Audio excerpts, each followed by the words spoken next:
Forgiveness and Repentance.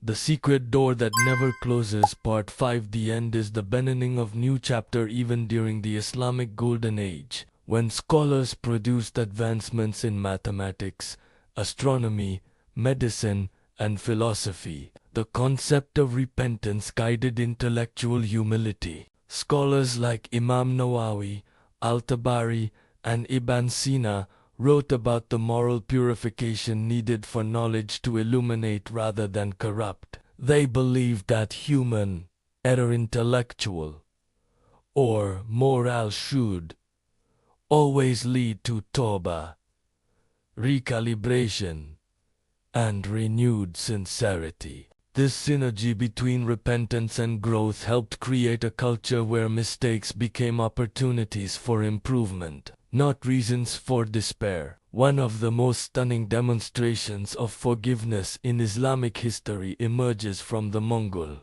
invasion of Baghdad in 1258. The Mongols massacred hundreds of thousands, burnt libraries, and destroyed institutions. Many Muslims believed the Ummah would never recover. But in the ashes of this devastation, scholars like Ibn Taymiyyah revived the concept of hope, insisting that Allah's mercy is greater than any calamity. Repentance became the path towards civilizational renewal. The Ummah rebuilt, rediscovered its scholarship, and reasserted its identity. Repentance was no longer an individual act, it became the tool of collective revival. In modern times, the struggle looks different. Many Muslims battle addictions, cycles of sin, mental health challenges,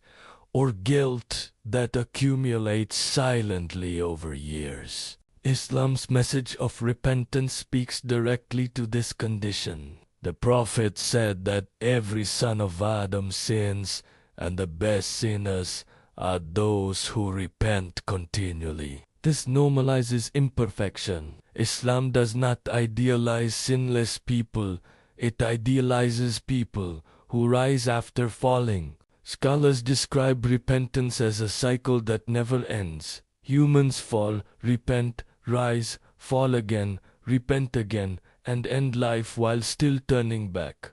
This constant return becomes a form of spiritual endurance. Repentance in Islam is also intimately connected to forgiveness between humans. The Prophet said that showing mercy to others brings divine mercy. Have mercy on those on earth, and the one above the heavens will have mercy on you. Forgiving others, healing family wounds, letting go of grudges, these are treated as acts of worship. Islamic civilization thrived on this principle. Marketplaces, courts, and communities were built around restoring relationships, not destroying them. What makes Islamic forgiveness remarkable is its balance. Islam emphasizes accountability. Sins are not trivialized, but it also insists that no one is beyond redemption. The Quran describes repentance as a light that transforms darkness, a cleansing rain that revives dead lands, a door that remains open until the soul reaches the throat. Even then, scholars say, the regret itself may be a form of turning back.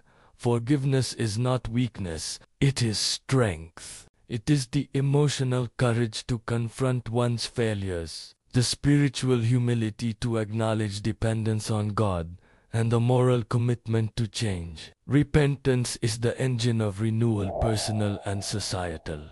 And so the story comes full circle. Humanity begins with a mistake, a tear, a prayer on forgiveness. Every prophet, every reformer, every scholar, every sinner participates in the same cycle. The door opened for Adam has never closed. Islam teaches that no matter how far a person has gone, the path back is always shorter than they think. The Lord of mercy waits not with anger, but with joy, not with rejection, but with open arms, and repentance, sincere and humble, becomes the most powerful act a human can perform. For, in turning back, they rediscover who they truly are, and in forgiving themselves, they unlock the forgiveness of the one who forgives all.